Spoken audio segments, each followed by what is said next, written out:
1957. A Chevrolet Bel Air rolls off the assembly line in Detroit, gleaming under factory lights. Chrome so polished it reflects the future itself. That year, America built 8 out of every 10 automobiles on Earth. Not imported, not assembled from foreign parts, built entirely from raw steel to finished machine. This was not an industry, this was an empire, and we were its unchallenged kings. Until we satisfied ourselves, the crown was too heavy to keep. The American automobile did not begin as a symbol of freedom or status. It began as a desperate solution to an urban nightmare that modern Americans can barely imagine. At the turn of the 20th century, the great cities of the United States faced a sanitation crisis of staggering proportions. New York City alone depended on more than 150,000 horses for transportation, commerce, and daily survival. Each of those horses produced between 20 and 30 pounds of manure every single day. The mathematics were horrifying. Exposed waste piled on streets, swarms of flies carried disease into homes. The stench in summer months became unbearable. When horses died, and they died frequently from exhaustion and abuse, their carcasses often lay rotting for days before removal crews could collect them. Urban planners wrote alarming reports predicting that without intervention, American cities would become uninhabitable within a generation. Into this crisis arrived an invention that would reshape everything. When Henry Ford introduced the Model T in 1908, priced at $850, he was not simply selling a machine. He was selling liberation from filth, from limitation, from the tyranny of distance. Ford understood something essential about the American character. This was a nation built by people who moved. Pioneers had crossed prairies. Immigrants had crossed oceans. The automobile would allow ordinary citizens to cross whatever barriers stood between their present circumstances and their future possibilities. The response was overwhelming. By 1927, Ford had sold 15 million Model T vehicles. The age of the horse was finished. The American century on wheels had officially begun. 30 years later, that century reached a pinnacle that still echoes through our national memory. The post-war American economy expanded with a velocity the world had never witnessed. Soldiers returned home from Europe and the Pacific, eager to build families, buy homes, and claim their share of prosperity. In 1956, President Dwight Eisenhower signed the Federal Aid Highway Act, authorizing $25 billion for the construction of 41,000 miles of interstate highways spanning the entire continental nation. This was not merely an infrastructure project. This was a covenant between government and citizen. America would be connected. Every small town, every growing suburb, every remote farming community would have access to the same roads, the same mobility, the same fundamental freedom to go anywhere ambition might lead. The automobile industry rose to meet this extraordinary moment with production capacity that dwarfed anything the world had ever seen. In 1957 alone, American automakers manufactured nearly 7.5 million vehicles. General Motors commanded 45% of the entire domestic market. Ford controlled approximately 30%. Chrysler held most of what remained. Together, these three corporations employed more than 700,000 workers directly on their assembly lines and in their offices. But the true economic reach extended far beyond factory walls. Steel mills in Pennsylvania operated around the clock, feeding Detroit's appetite for raw materials. Rubber plants in Akron, Ohio, produced millions of tires annually. Glass factories across West Virginia crafted windshields and windows. Parts suppliers in hundreds of small Midwestern towns manufactured everything from door handles to dashboard instruments. The Economic Research Division at the University of Michigan conducted a comprehensive study concluding that by 1960, 1 out of every 6 jobs in America was connected directly or indirectly to the automobile industry. This was not a business sector. This was the beating heart of the entire American economy. What made the 1957 automobile genuinely extraordinary was not merely its mechanical capability or its imposing physical presence. It was the democratic promise embedded in every chrome bumper and tailfin.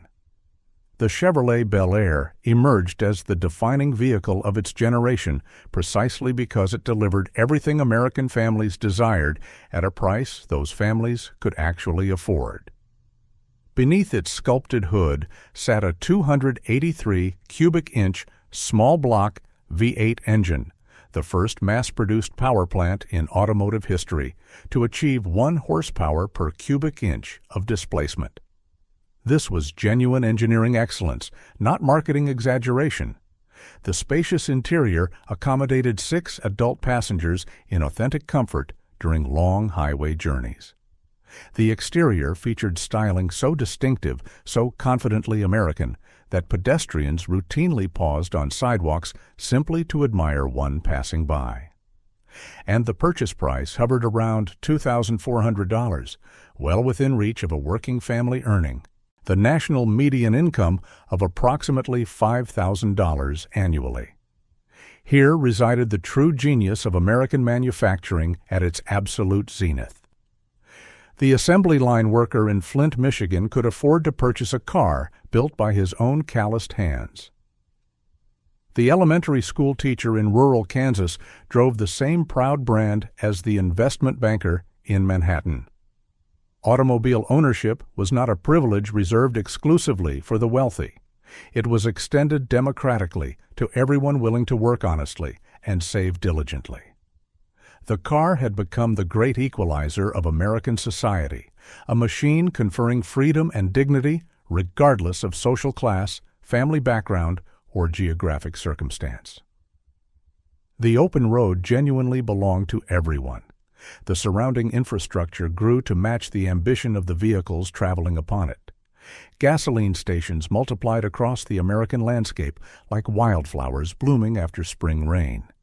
Motels materialized along every major highway, offering affordable overnight rest to families on summer vacation. Drive-in movie theaters allowed teenagers to watch Hollywood films from the privacy of their front seats. Drive-through restaurants served hamburgers and milkshakes without requiring customers to leave their vehicles. An entire culture crystallized around the automobile. Weekend drives became family rituals. Road trips became rites of passage. The car represented not just transportation, but identity itself. Standing at a Chevrolet dealership in the autumn of 1957, watching a brand-new Bel Air rotate slowly under showroom lights, any American could be forgiven for believing this golden moment would extend indefinitely into the future. Domestic manufacturers dominated the global market.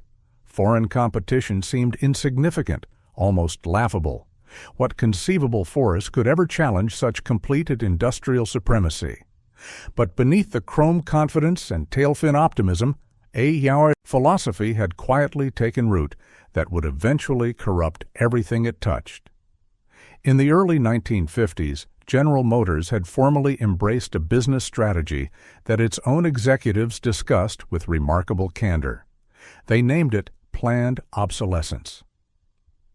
The underlying principle was devastatingly simple. Do not engineer an automobile to provide reliable service for decades. Engineer it to function adequately until next year's redesigned model arrives in showrooms. Alter the styling annually. Ensure each previous year's design appears dated and undesirable by comparison. Systematically convince customers that their perfectly functional vehicles have somehow become inadequate simply because newer versions now exist. Alfred P. Sloan, the visionary chairman who had built General Motors into the world's largest corporation, championed this philosophy without hesitation or apology. Annual model changes became mandatory industry practice. Corporate resources migrated steadily, away from meaningful engineering improvements toward superficial cosmetic modifications. The 1958 models looked dramatically different from the 1957 models, not because they performed more capably, but because appearance of novelty drove showroom traffic and stimulated sales. Style systematically trumped substance. Quarterly earnings reports trumped product durability. The immediate sale trumped the lasting customer relationship. Ford adopted identical practices. Chrysler followed closely behind. Competition among Detroit manufacturers devolved into an annual contest not to build the most reliable or efficient automobile, but to create the most visually fashionable one. Engines grew progressively larger, not because American drivers required additional power, but because advertising copywriters could trumpet ever-increasing horsepower figures. Vehicles stretched longer, wider, heavier each model year because sheer size connoted status and success. Meanwhile, fuel efficiency remained utterly stagnant. The typical American automobile in 1957 delivered approximately 14 miles per gallon of gasoline. 15 years later, despite all the annual redesigns and supposed improvements, that figure had scarcely budged. Genuine innovation had been quietly sacrificed at the altar of superficial novelty. The wider world, however, was not standing idle. Volkswagen had patiently established its Beetle in the American market since the late 1950s, cultivating a devoted following among practical-minded buyers who prioritized mechanical reliability over ostentatious styling. Toyota and Datsun cautiously entered the American market during the 1960s, initially dismissed by Detroit executives as insignificant curiosities, as vehicles too compact and visually plain to pose any meaningful competitive threat. But these foreign manufacturers invested their resources in genuine engineering advancement, while Detroit invested in annual cosmetic facelifts. They designed cars intended to provide dependable service for many years. They systematically improved fuel efficiency with each successive model generation, and they waited patiently for circumstances to shift in their favor. In October of 1973, circumstances shifted with catastrophic abruptness. The Organization of Arab Petroleum. Exporting countries announced a comprehensive oil embargo against the United States in retaliation for American military support of Israel during the Yom Kippur War. Within mere weeks, gasoline prices quadrupled. Endless lines of frustrated motorists formed at filling stations stretching around city blocks. Numerous stations exhausted their fuel supplies entirely and closed their pumps. Gasoline rationing returned to American life for the first time since the darkest years of World War II. The comfortable abundance that had characterized post-war American existence evaporated with shocking speed. For the first time in a generation, ordinary Americans examined their automobiles and perceived not freedom, but vulnerability. The 1973 Cadillac Eldorado weighed nearly 5,000 pounds and delivered a meager 9 miles per gallon under optimal driving conditions. A modest Toyota Corolla weighed barely 2,000 pounds and consistently returned more than 30 miles per gallon. The arithmetic was no longer theoretical abstraction. Every driver confronted these calculations at every gasoline pump in every town across the nation. Suddenly, smaller vehicles signified intelligence rather than poverty. Foreign nameplates represented practicality rather than disloyalty. American cars increasingly symbolized wastefulness and outdated thinking.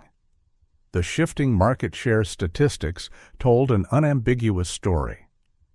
In 1970, foreign manufacturers accounted for approximately 15% of American automobile sales. By 1980, that proportion had surged dramatically to nearly 28%. Japanese automakers alone captured almost 22% of the domestic market within a single decade. These were not affluent consumers pursuing exotic European imports. These were ordinary American families, the same middle-class households that had previously filled dealership lots eagerly awaiting the latest Chevrolet or Ford.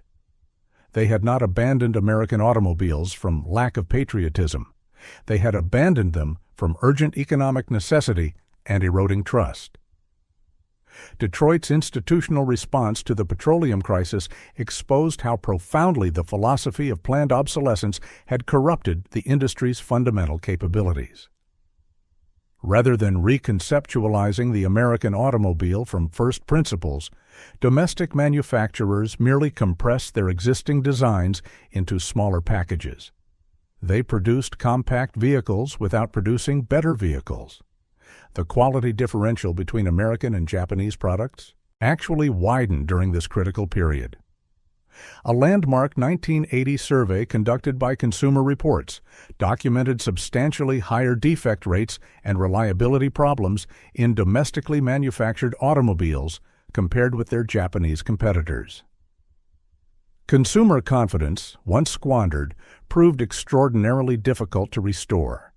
The human consequences radiated outward from showrooms into communities throughout the industrial heartland. Chrysler Corporation, the smallest and most vulnerable member of the Big Three, lurched toward complete financial collapse. In 1979, Chrysler's dire circumstances compelled the federal government to authorize an emergency loan guarantee package totaling $1.5 billion, merely to prevent the company's liquidation. Hundreds of thousands of skilled auto workers lost their livelihoods as manufacturing plants shuttered across Michigan, Ohio, and Indiana. Detroit itself commenced a prolonged municipal decline that would culminate 3 decades later in the largest municipal bankruptcy filing in American history during 2013. The proud city that had embodied American industrial supremacy became an international symbol of American industrial decay. The decision that ultimately destroyed the perfect American automobile was not enacted during a single dramatic boardroom meeting on a single fateful afternoon. It accumulated gradually through thousands of smaller choices repeated across decades. Planned obsolescence systematically trained an entire industrial ecosystem to prioritize immediate quarterly profits over enduring product excellence. When market conditions finally demanded authentic innovation and engineering leadership, the institutional capacity had withered from prolonged disuse. The organizational reflexes were simply no longer present. Today, full-size pickup trucks and sport utility vehicles dominate American highways, many still displaying Detroit nameplates on their grills. But the passenger sedan, that quintessential symbol of mid-century American automotive culture, belongs predominantly to foreign manufacturers. Toyota, Honda, and Hyundai operate sprawling assembly plants on American soil, employing tens of thousands of American workers constructing vehicles conceived and engineered in Tokyo, Osaka, and Seoul. The factories stand here. The intellectual legacy does not. In 2023, Toyota surpassed all competitors to become the best-selling automotive brand in the United States, a market position General Motors had claimed and defended for more than 7 consecutive decades. The industrial throne that Detroit once occupied so confidently now belongs to someone else entirely. The Chevrolet Bel Air of 1957 represented something far more significant than an automobile. It embodied a covenant between American industry and American families. A solemn promise that skilled hands in American factories could design and build beautiful, powerful, affordable machines for American roads. That craftsmanship and accessibility could genuinely coexist. That the freedom of the open highway belonged rightfully to everyone willing to work for it.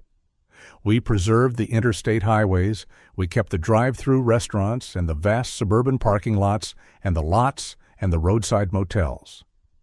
But we gradually surrendered the machines that gave all those spaces their original meaning and purpose. Some of you remember riding in those generous back seats as young children, watching the American landscape stream past windows that seemed impossibly wide. Some of you remember saving every hard-earned dollar to purchase your first American automobile, trusting, sincerely, that it would carry you reliably through decades of life.